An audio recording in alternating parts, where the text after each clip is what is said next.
Hello बच्चों, चलिए प्रश्न को समझते हैं। यंग के प्रयोग में दो कला संबद्ध स्रोत 0.90 मिलीमीटर की दूरी पर रखे हैं।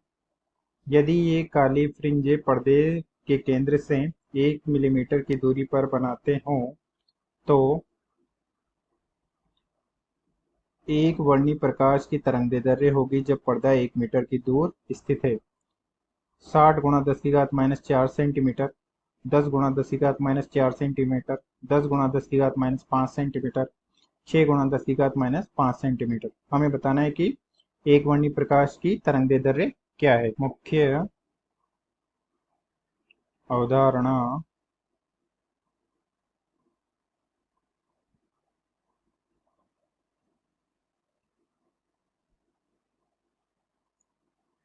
में हम देख सकते हैं कि जब किसी दो समान आवर्ती की तरंगें किसी माध्यम में एक ही दिशा में गमन करती हुई अध्यारोपित होती है तो किन्हीं बिंदुओं पर अधिकतम तीव्रता प्राप्त होती है तथा किन्हीं बिंदुओं पर न्यूनतम तीव्रता प्राप्त होती है। तरंगों के इस गुण को व्यतिकरण कहते हैं तथा यंग के प्रयोग में इस प्रकार से दो स्लिट S1 व S2 d दूरी पर रखी है तथा आपतित प्रकाश की तरंगदैर्ध्य लैम्ब्डा है तथा इन स्लिटों की पर्दे से दूरी कैपिटल D है। तो इन स्लिटों से आपतित प्रकाश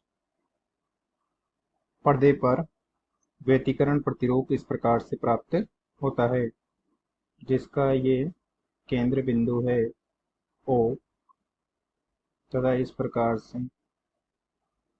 उच्चिष्ट तथा निम्निष्ट के रूप में व्यतिकरण प्रतिरूप प्राप्त होता है।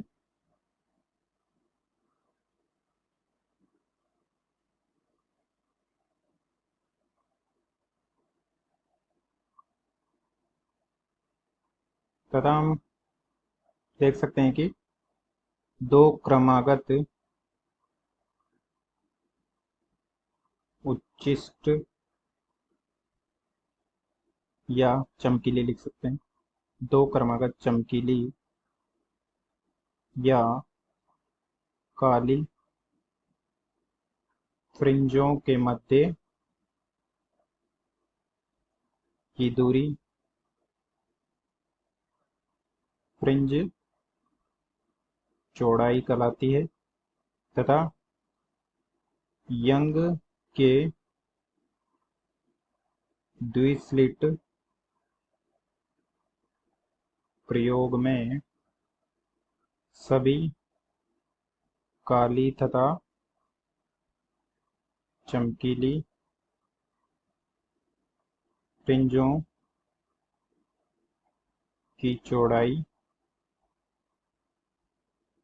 समान तथा बीटा बराबर लैम्ब्डा डी बटे डी के बराबर होती है, जो कि हम इस प्रकार से देख सकते हैं कि ये उच्चिष्ट है तथा ये भी उच्चिष्ट है, तो दोनों उच्चिष्टों के बीच की दूरी बीटा होगी इस प्रकार से तथा ये उसकी कोणीय चौड़ाई थीटा होगी।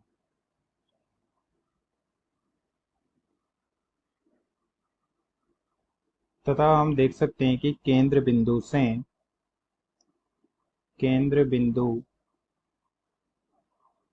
O से NV अदीप्त फ्रिंज की दूरी जो कि हो जाएगी 2n-1/2 गुणा लैम्ब्डा डी बटे डी, अर्थात ये तो पहली अदीप्त फ्रिंज हो गई तथा इसके इसी प्रकार से अन्य अदीप्त फ्रिंज होगी तो उसकी केंद्र बिंदु O से कितनी दूरी होगी वो हमने ज्ञात करी है। यहाँ आपकी माना कि एन भी अदीप्त फ्रिंज हो तो उसकी दूरी xn हो जाएगी। अब चलिए प्रश्न को हल करते हैं। प्रश्न में दिया गया है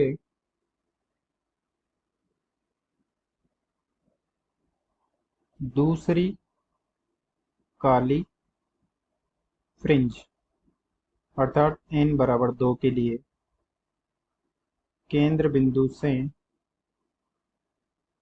बिंदु से दूरी हो जाएगी x2 बराबर 2 गुणा 2 माइनस 1/2 लैम्डा डी बटे डी, जो कि हो जाएगा 3/2 लैम्डा डी बटे डी। तथा हमें प्रश्न में दिया गया है x2 बराबर 1 मिलीमीटर, जो कि हो जाएगी 10⁻³ मीटर। तथा फ्रिंजों के मध्य की दूरी दी गई है 0.9 मिलीमीटर, जो कि हो जाएगी 0.9 गुणा 10⁻³ मीटर। तथा पर्दे की दूरी दी गई है 1 मीटर। तो इससे हम लैम्डा का मान प्राप्त कर लेंगे, जो कि हो जाएगा लैम्डा बराबर 2dx2 बटे 3d, मान रख देंगे 2 गुणा